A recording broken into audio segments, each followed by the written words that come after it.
A poor boy asks for milk for his little brother and is humiliated by a millionaire. What happened next left everyone shocked. 8-year-old Tommy Martinez never imagined that asking for help would change everything. Standing outside Miller's Corner store in downtown Phoenix, Arizona, on that scorching Tuesday afternoon, he clutched his baby brother Jake closer to his chest.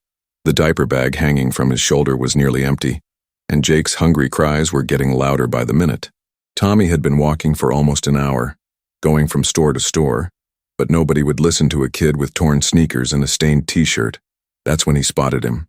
Richard Wellington III stepped out of his black Bentley, adjusting his $1,000 watch as he headed toward the store entrance. The 45-year-old real estate mogul was everything Tommy wasn't.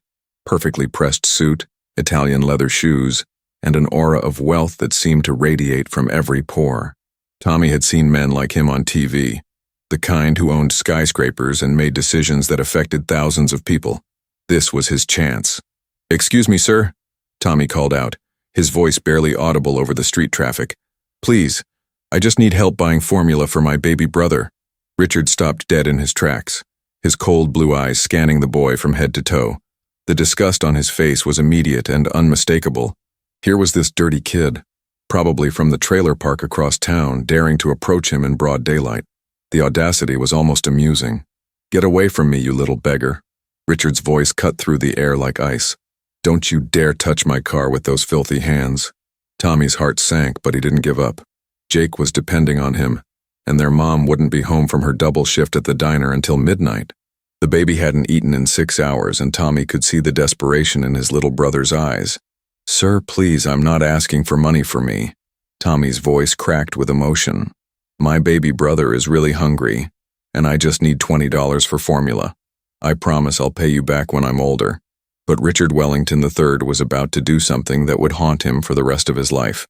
Something that would set in motion a chain of events nobody could have predicted. What happened next would be talked about for years. Richard Wellington III looked down at the 8-year-old boy with pure contempt, his lips curling into a cruel smile. "You want to know what I think about little beggars like you?" he said, pulling out his wallet with theatrical slowness. Tommy's eyes lit up with hope for just a moment, thinking maybe this wealthy man had a heart after all. But Richard had something much more sinister in mind. "Here's what your kind deserves." Richard pulled out a crisp $100 bill, holding it just inches from Tommy's face. The boy's eyes widened as he saw more money than he'd ever seen at one time. For a split second, he thought his prayers had been answered. But then Richard did something that would shock everyone watching. He tore the bill in half, then in half again, letting the pieces flutter to the ground like confetti. "That's what I think of you and your sob story, kid." Richard's voice was dripping with venom. "Maybe next time your mother shouldn't have kids she can't afford to feed." The crowd that had gathered outside the store gasped collectively. A woman pulled out her phone and started recording, unable to believe what she was witnessing. Tommy stood frozen, tears streaming down his cheeks as Jake continued crying in his arms.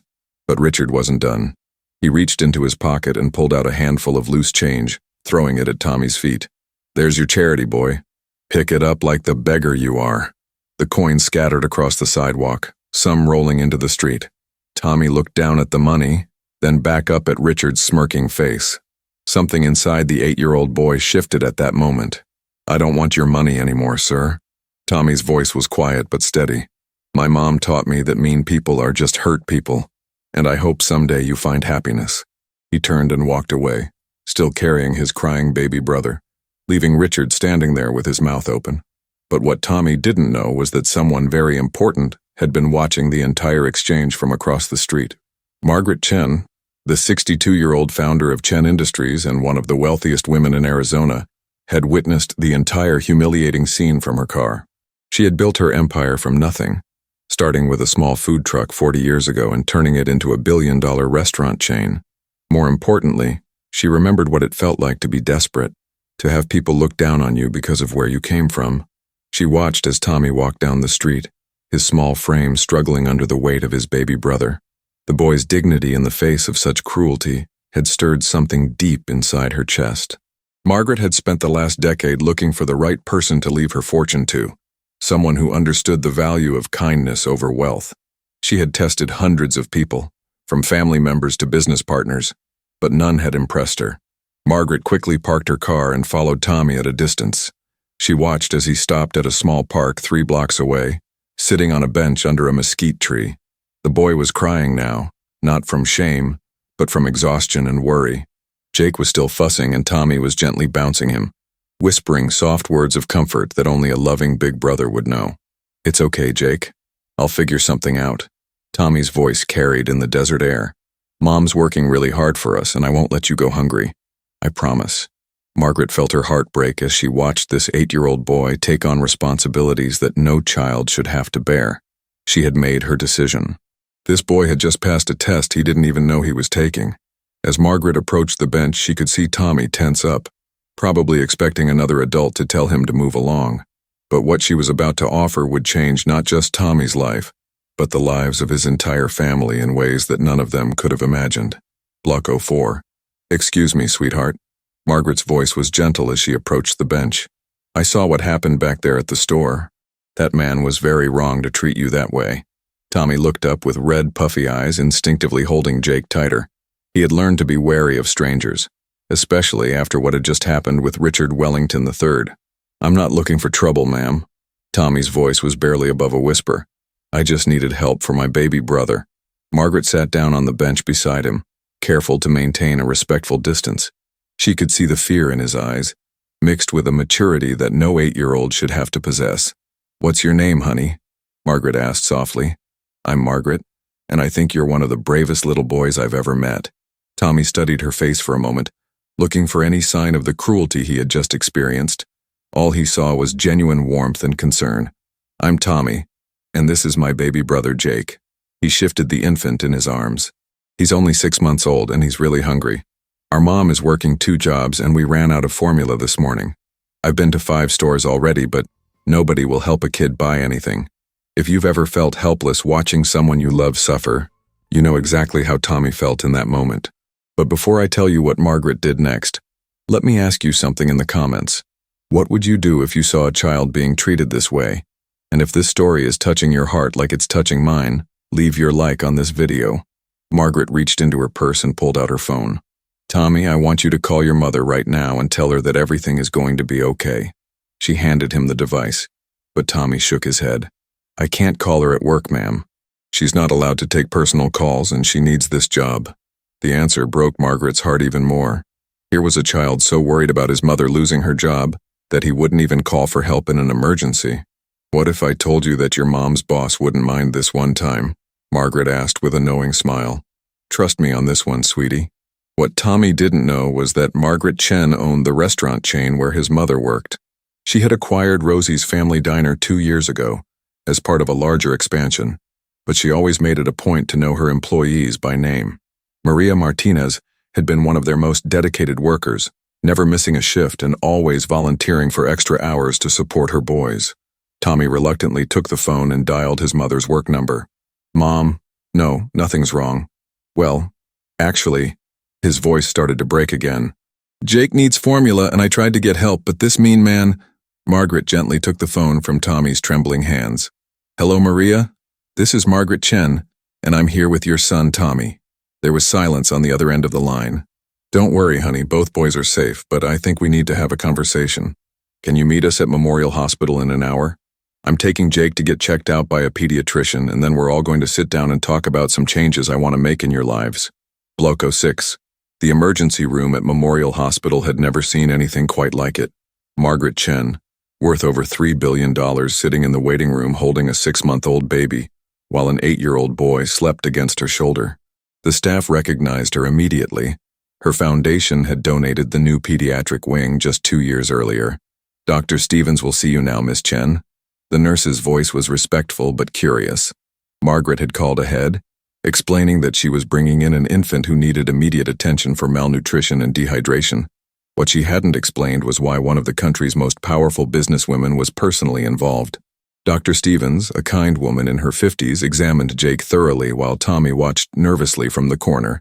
"He's definitely undernourished, but nothing that can't be fixed with proper nutrition and regular pediatric care," she explained to Margaret.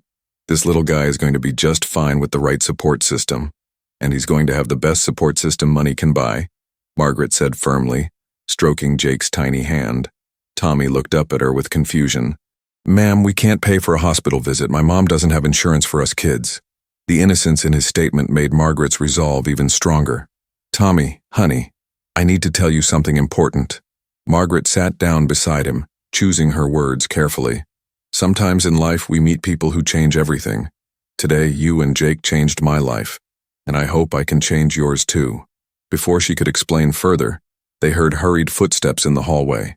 Maria Martinez burst through the hospital doors like a woman possessed. At 32, she looked older than her years, worn down by the constant struggle of raising two boys alone while working 16-hour days. Her uniform from Rosie's family diner was stained with grease and her dark hair was falling out of its ponytail. But none of that mattered when she saw her babies. "Tommy! Jake!" She rushed to them, tears streaming down her face. "Are you both okay? What happened?" Tommy jumped into his mother's arms, finally allowing himself to be a child again. "Mom, this nice lady helped us. Jake was so hungry and this mean man." His words tumbled out between sobs. Margaret watched the reunion with a mixture of joy and determination. This was what she had been searching for: genuine love, sacrifice, and the kind of family bond that money couldn't buy. "Maria, please sit down. We have a lot to discuss." Margaret's voice was gentle but authoritative. "First, I want you to know that both boys are healthy and safe." "I don't understand." Maria held Jake close, checking him over for any signs of harm. "Why are you— I know who you are, Miss Chen. You own the restaurant where I work. But why are you here with my children?" The confusion in her voice was understandable. In her world, billionaires didn't personally get involved with their employees' family emergencies. "Because your 8-year-old son just taught me something about courage and dignity that I've been trying to learn my whole life." Margaret's eyes were bright with unshed tears. "And because I believe that when good people are struggling, those of us who can help have an obligation to do so. What I'm about to offer you might sound impossible, but I want you to consider it carefully. Maria, I want to offer you a position as my personal assistant." Margaret's words hung in the air like a miracle neither Maria nor Tommy could quite believe. "The salary is $200,000 a year, full medical and dental insurance for your entire family, and a company car. You'll work directly with me, helping manage my charitable foundation." Maria's mouth fell open. She made $18,000 a year working double shifts at the diner, and that was before taxes. "Miss Chen, I don't have a college education. I dropped out of high school when I got pregnant with Tommy. I'm not qualified for a job like that." The self-doubt in her voice was heartbreaking. "You're more qualified than you think." Margaret smiled warmly. "You've managed to raise 2 incredible children while working multiple jobs and never asking for handouts.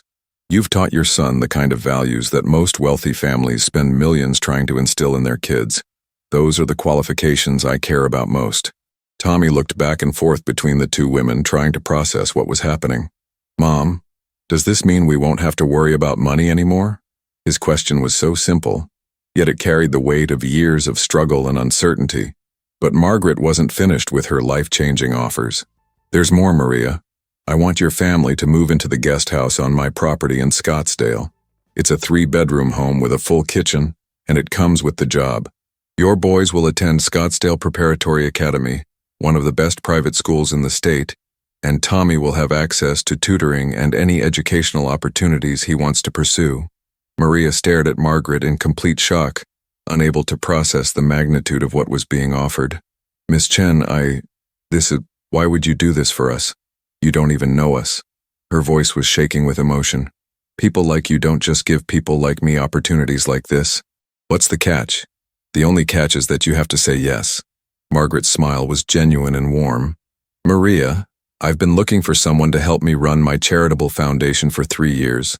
I've interviewed hundreds of candidates with impressive resumes and fancy degrees, but none of them understood what it really means to help people in need, because none of them had ever needed help themselves." Tommy was trying to follow the conversation, but one thing stood out to him. "Miss Chen, are you saying we'd get to live in a real house with our own rooms?" The hope in his 8-year-old voice was almost painful to hear. He had been sleeping on a mattress in the living room of their 1-bedroom apartment since Jake was born. "Not just a real house, sweetheart. A beautiful house with a yard where you can play, and a pool where you can learn to swim, and your own bedroom with whatever decorations you want."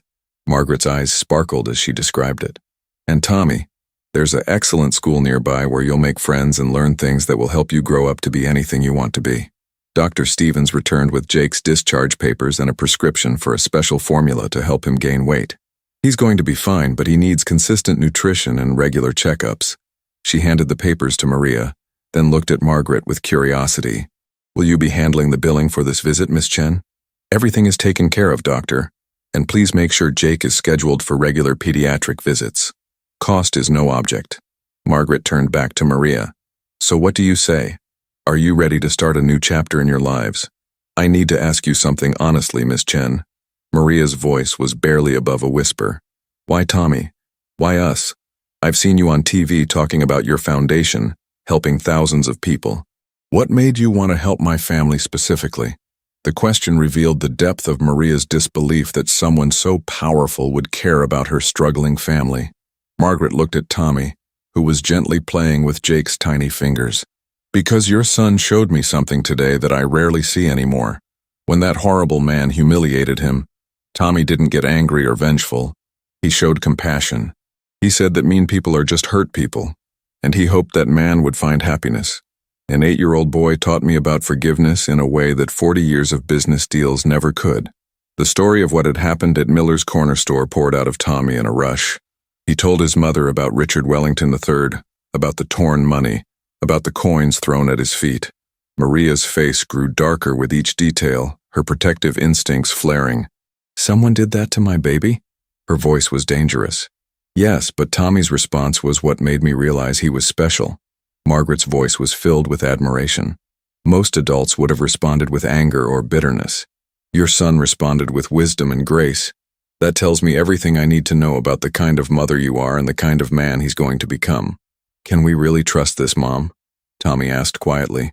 It seems too good to be real. His skepticism was understandable. In his short life, good things rarely happened without a price. But Margaret was about to give them proof that some miracles really are genuine. Let me show you both something. Margaret pulled out her phone and opened her banking app. I'm going to transfer $50,000 into your account right now, Maria. Consider it a signing bonus and emergency fund for anything the boys might need. No strings attached, whether you take the job or not. Maria's phone buzzed with a banking notification that made her nearly drop the device. $50,000 had just appeared in her checking account, more money than she had seen in her entire life combined.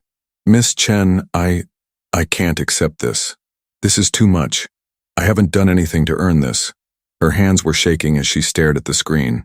You've raised an extraordinary child under impossible circumstances. Margaret's voice was firm. You've worked yourself to exhaustion to provide for your boys. You've taught Tommy values that most people spend a lifetime trying to learn. If that's not worth $50,000, I don't know what is.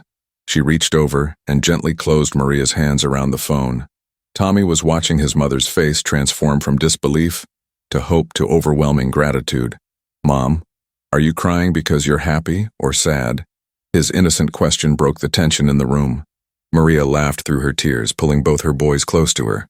These are happy tears, baby. The happiest tears I've ever cried. She looked at Margaret with eyes full of wonder. Miss Chen, if this is real, if this isn't some kind of dream, then yes, I accept your offer. I'll work harder for you than I've ever worked for anyone in my life. The determination in her voice was absolute.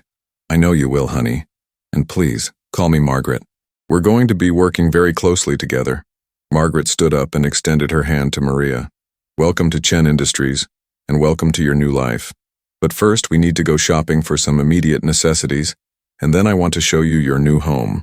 As they prepared to leave the hospital, none of them could have predicted that Richard Wellington III was about to discover exactly who he had messed with that afternoon. The video of his cruel behavior was spreading across social media faster than wildfire, and Margaret Chen had just seen it for the first time. The video had been uploaded to TikTok 3 hours earlier by the woman who had witnessed Richard's cruelty at Miller's corner store. Billionaire humiliates hungry child, read the caption, and it already had over 2 million views. Margaret watched it on her phone as they drove to Target, her jaw clenching tighter with each cruel word that came out of Richard's mouth. Margaret, what's wrong? Maria noticed the change in her new boss's demeanor. You look upset about something. Margaret turned the phone around to show them the video. Tommy's face went pale as he watched himself being humiliated all over again. this time for the entire world to see. I'm upset because the internet is about to show Mr. Wellington exactly what happens when you mess with people I care about. Margaret's voice had an edge to it that neither Maria nor Tommy had heard before. But don't worry, sweetheart. This video is actually going to help a lot of people understand why kindness matters. The comments on the video were pouring in faster than anyone could read them. This breaks my heart. What kind of monster does this to a child? Someone needs to find this little boy and help him. That rich guy needs to face consequences. The outrage was building by the minute, and several news outlets had already picked up the story. Tommy, I want you to know something important. Margaret turned around to look at him in the back seat. What that man did to you was wrong, and the whole world is going to know it.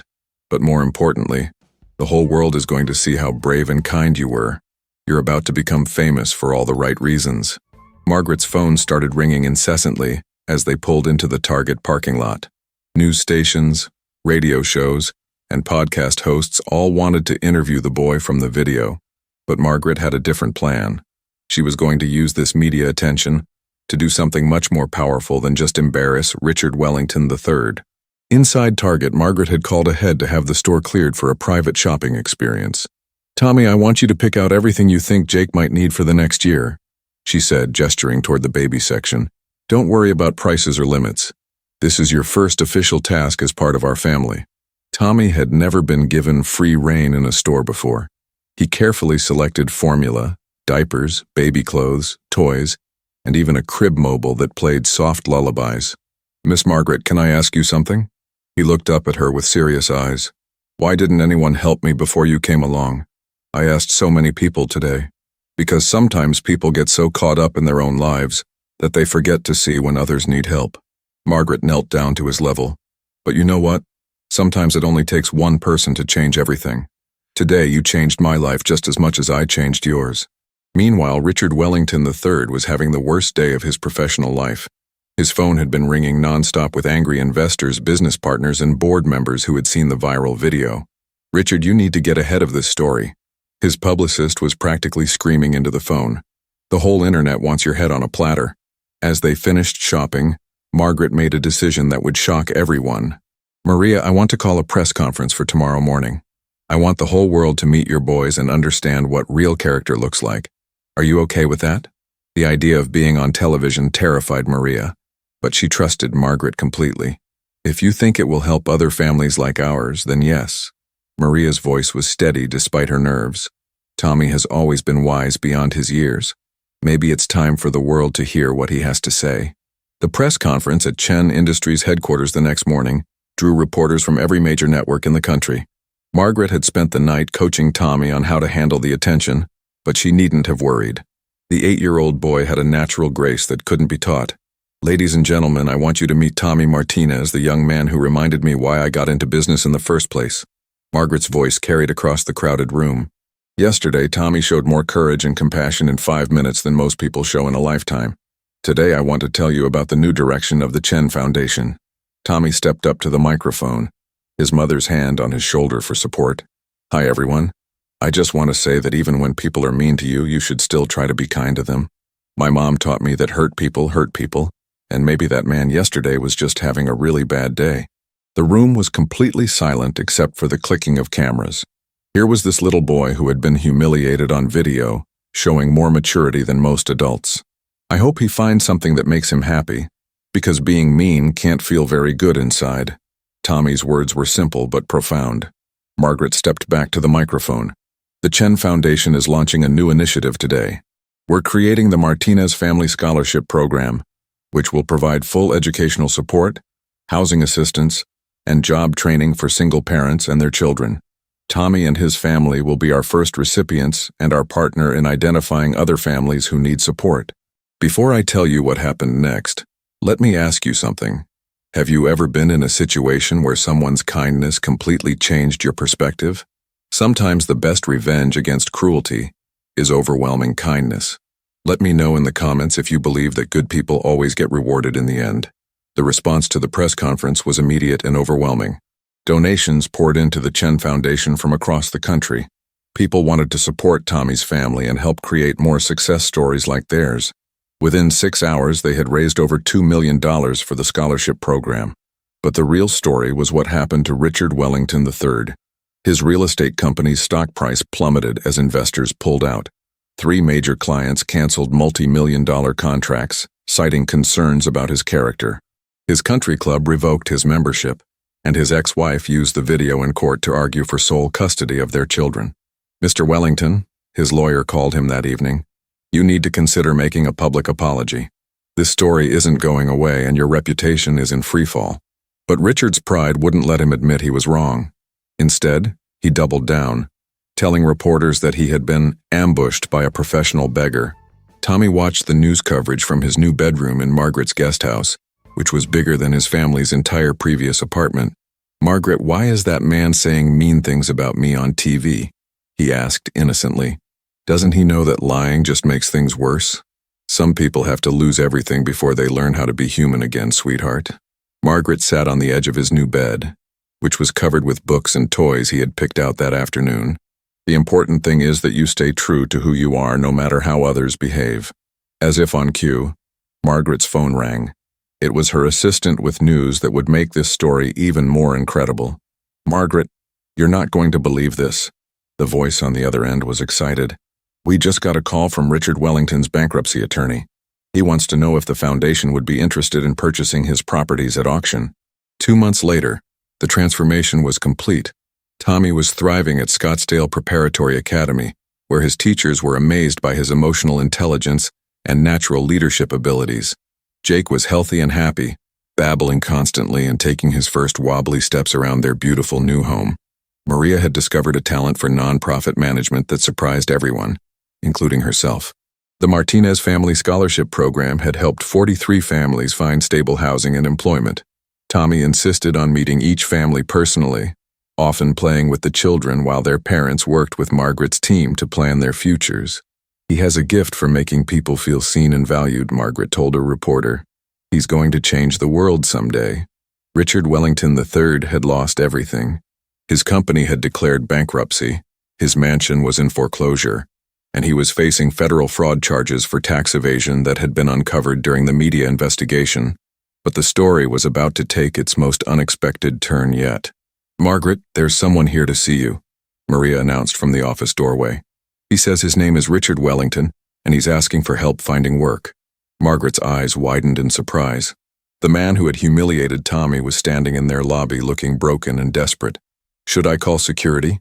Maria asked, her protective instincts still strong when it came to anything involving the man who had hurt her son. But Margaret shook her head slowly. "No, ask Tommy if he wants to meet with Mr. Wellington. This should be his decision." Tommy thought for a moment, then nodded solemnly. "I want to talk to him. Maybe he's ready to not be hurt anymore." The 8-year-old boy's wisdom continued to amaze everyone around him. What happened in that meeting would become the final chapter of a story that had already changed so many lives. The meeting between Tommy and Richard Wellington took place in Margaret's conference room, with Maria and Margaret present as witnesses. Richard looked like a shell of his former self, his expensive suit replaced with clothes from a thrift store, his arrogant demeanor replaced with genuine remorse. "Tommy, I came here to apologize to you." Richard's voice was barely above a whisper. "What I did to you was unforgivable. I was angry about my own problems, and I took it out on an innocent child who was just trying to help his baby brother. I'm sorry. I'm so sorry." Tommy studied the man's face for a long moment, seeing something there that hadn't been present 2 months earlier. "Mr. Wellington, do you remember what I said to you that day at the store?" Richard nodded, tears starting to form in his eyes.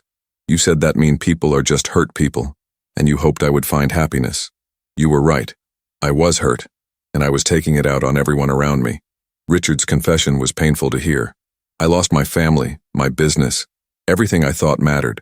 But watching you on the news, seeing how you responded to my cruelty with such grace, it made me realize that I had been living my whole life wrong." Margaret leaned forward. "Richard, what is it that you want from us?" Her voice was cautious, but not unkind. Richard took a deep breath before answering. "I want to know if there's any way I can help with your foundation. I don't need money or a fancy title. I just want to make amends by helping other people the way you helped Tommy." Tommy looked at Margaret, then back at Richard. "I think everyone deserves a second chance if they really mean it. But you have to promise to be kind to kids from now on." "Promise?" Richard nodded emphatically. I promise, Tommy.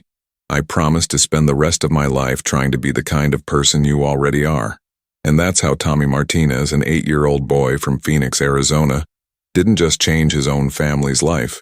He changed the lives of everyone around him. Today, Richard Wellington works as a volunteer coordinator for the Martinez Family Scholarship Program, and he's never missed a day in 18 months. Margaret adopted Tommy and Jake officially last year, and Maria is now the executive director of the Chen Foundation. The foundation has helped over 500 families find stability and hope. Tommy is now 10 years old and still draws pictures of families holding hands. He wants to be a teacher when he grows up because, in his words, I want to help other kids learn that being kind is the most important thing you can be. Sometimes the smallest acts of courage create the biggest changes in the world. Tommy's story reminds us that kindness is never wasted, forgiveness is always possible, and sometimes the people who seem to have the least to give are the ones who teach us the most about what really matters. If this story touched your heart, please share it with someone who needs to be reminded that there's still good in the world.